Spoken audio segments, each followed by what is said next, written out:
"Behold, your Lord said to the angels, I am going to place a vicegerent on earth." The Arabic word is khalifa. It means a representative or an emissary of mine. "And they said," the angels said, "Will you place therein one who will spread corruption and shed blood, while we celebrate your praises and glorify your holiness?"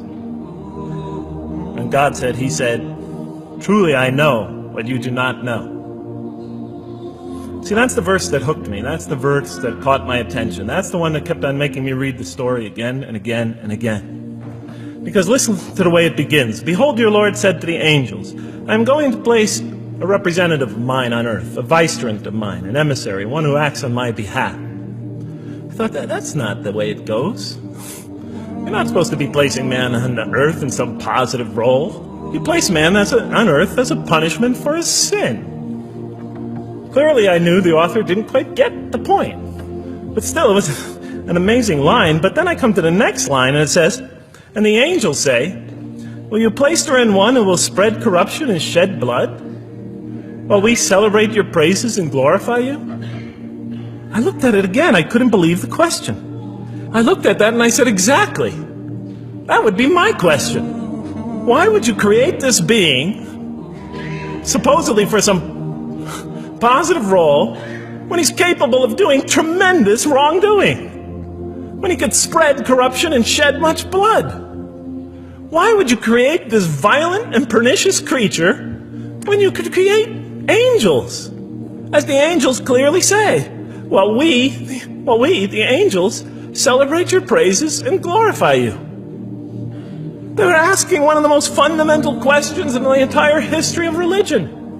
Why create you, man, this utterly fallible creature, this creature who could rebel against God's will, who could do such tremendous wrongdoing, who could wreak havoc like no other creature on earth, when you can make them angels?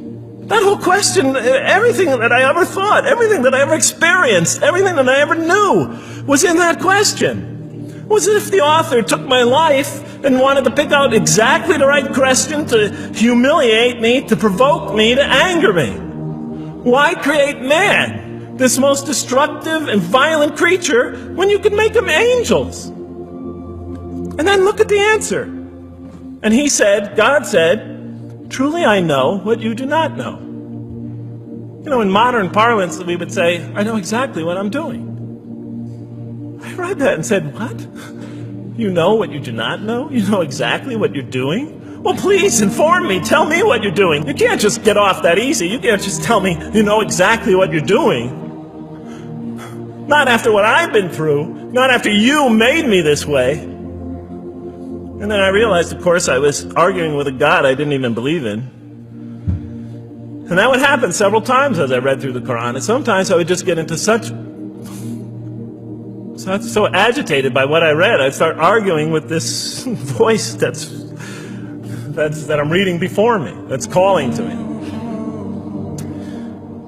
So we turn to the next verse.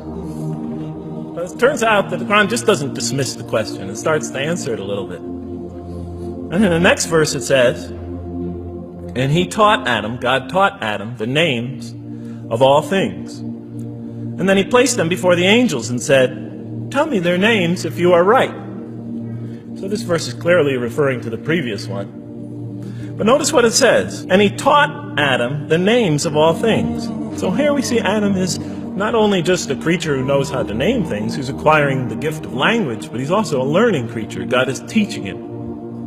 Now right here, right in this verse, and it'll come even clearer in the subsequent verses, that the very first thing that the Quran is going to emphasize here is man's intellect. He is a learning creature.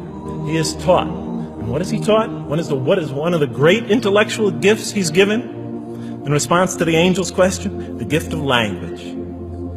Because through language, mankind can not only learn, but he could learn things not only through his own experience, but he could learn things that other people have experienced of times and places that are hundreds, thousands of years and miles separated from him.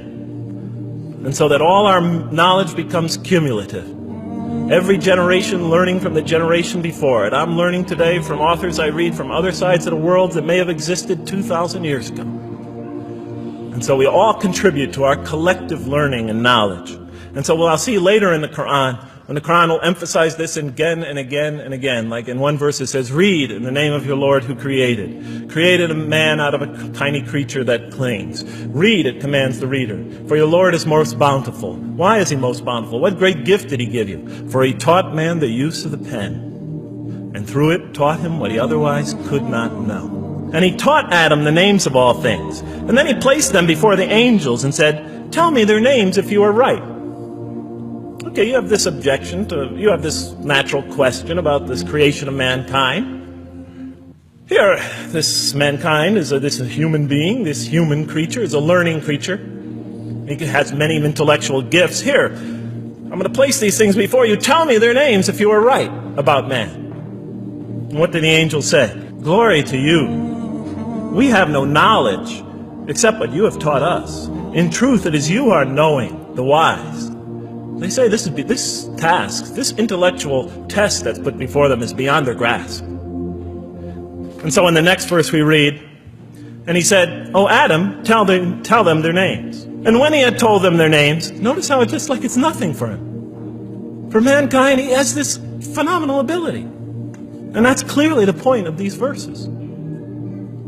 Even though I felt that the author didn't quite, it was as if I realized that he didn't misunderstand the story. He was taking one of the great stories in the history of humankind, one of the fundamental greatest stories in the history of mankind, and molding it and using it as a vehicle for an entirely original message. And God said, did I not tell you that I know what is unseen in the heavens and the earth? And I know what you reveal and what you conceal? In other words, didn't I tell you I know exactly what I'm doing?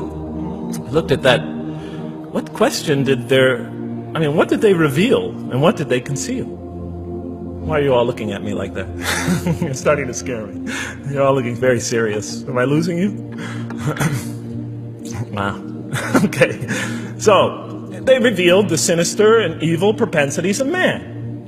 But what did their question conceal? And all you have to do is think about it for a minute. Human beings, yes, they could do evil. Yes, they could do wrong. Yes, they could create misery. But they could also do exactly the opposite. They could choose to do evil. They could choose to do tremendous good. They could choose to do tremendous violence. They could choose to show tremendous compassion. They could choose to live by falsehood. They could choose to live by the greatest truths. So we go on to the next verse. And behold, we said to the angels, bow down to Adam, and they bowed down. But not so Iblis.